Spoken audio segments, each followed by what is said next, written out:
بسم اللہ الرحمن الرحیم۔ السلام علیکم ورحمۃ اللہ وبرکاتہ۔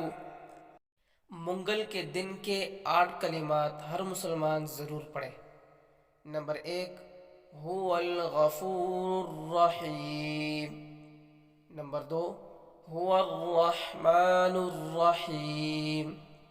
نمبر 3، حسبی اللہ لا الہ الا ہو۔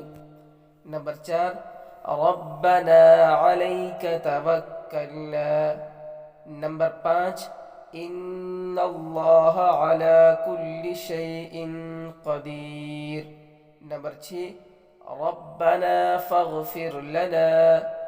نمبر 7، حسبنا اللہ ونعم الوکیل۔ نمبر 8، لا حول ولا قوة الا باللہ۔ تمام احباب ان کلمات کو خود بھی پڑھیں اور دوستوں کے ساتھ بھی شیئر کریں۔ جزاک اللہ۔